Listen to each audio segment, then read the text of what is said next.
is Sean from the Arcade Show. We're going to take a quick look at this Game of Thrones pinball machine. We're going to take a look at the spike system. Some of the advantages to the spike system, as you can tell, if you look at the main harness of wires, there's hardly, like, this is it. Used to be a big old thick thing of wiring, and nothing like that anymore. Just one network cable and some power connectors. And those will run up to these little node boards here. You can see they're running sort of like a daisy chain, and then from there you'll see them. They'll spread out to different things like coils and mechanisms. It's easy to understand up here. You can see here's a node. It comes out to a few of these coils right here. Things like that. You can see that there. Another good thing about the spike system games is that means there's since it's all dedicated switches, that means there's no more diodes to run across switches, which is totally nice for when I have to switch out switches. It's actually impossible to put those on the wrong way, so that's another good thing. The Pro, we have a Pro Edition. This has all these little tiny LED boards for the lamps, and they're pretty self-explanatory. Like, I'll let this thing focus. They tell you,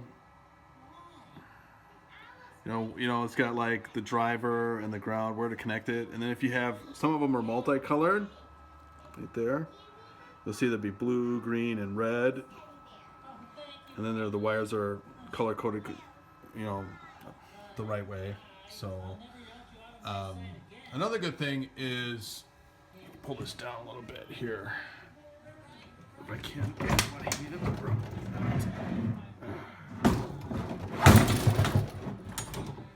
another good thing is the ball trough right there is all one board. No more switches, and you notice there's no channel all the way down anymore either, which means it's easier for the balls to roll down.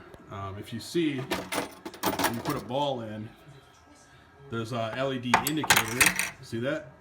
Indicates which switches are active, which is nice for troubleshooting. See that? So that's a nice feature that they included. The downside is if you have a problem with these boards, they're probably not repairable, unless you're good at surface mount soldering. But they're not that much more expensive than the other two that were on there. And so, you take one and get the other, but this is a really good game. We've been playing the hell of it, and it's fast. The rule set is deep. The rule set makes this game. So I'm going to show you one more thing in the back box. As you can see, the fluorescent tube is gone. It's replaced by LEDs on the little computer board. This is the only computer board there is now. Actually gets quite hot from these. There's a standard switching power supply with a fan, and there's a power distribution board down here that distributes the coil power, and some looks like power filtering in there. The bad thing is the service outlet is back here and not in the game. There's no 110 volts in the game. So if you need to solder something, it sucks. So I put this extension cord in here.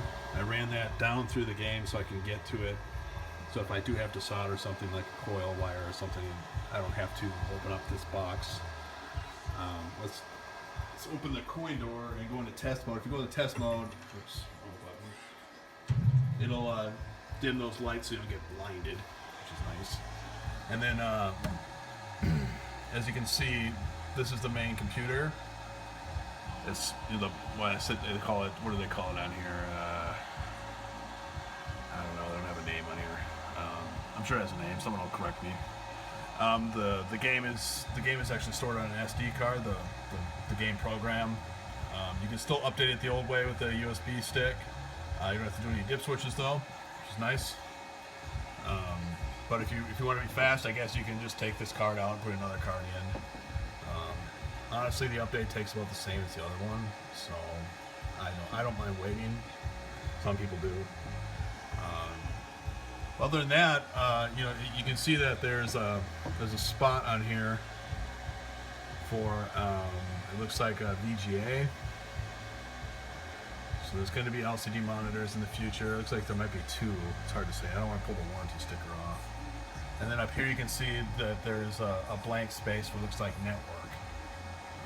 I might have that wrong, but it looks like network. It still uses the button cell battery for storing its ROM information. But other than that, only communication it has with the cabinet is from these two RJ these Cat 5 cables here, RJ745 whatever. Now I haven't had any problems with it yet. I did have one issue where some of the switches weren't working. Like looks like a whole node of switches was not working. All of a sudden, we rebooted the game and then it's never happened again. So I'm assuming something weird happened and it just lost communication with that board. So something to keep an eye on with your game. Other than that, the game is a hell of a lot lighter if you have to carry it. And you know, other than that, there's really not much else going on that they've changed. They did go back to, if you can see, they went back to bayonet sockets, not wedge bulbs, which is good, so they're not going to fall out. And they've also added, you can see here, they've added this metal piece to hold these bulbs in. The newer Stern games have been notorious for these wedge socket lamps just falling out and getting stuck down in the trough, so that's not good. Other than that, this game is simple. It's really fun, and I hope you get out and play one. And if you want to find one in Wisconsin, we have one in Sheboygan. So just look at our website, and you can find it there. But that's pretty much a quick look at the spike system from Stern. I know this is kind of an old thing, but we just got one, so I figured I'd do a little video on it. If you like these videos, just like or subscribe, and thanks for watching.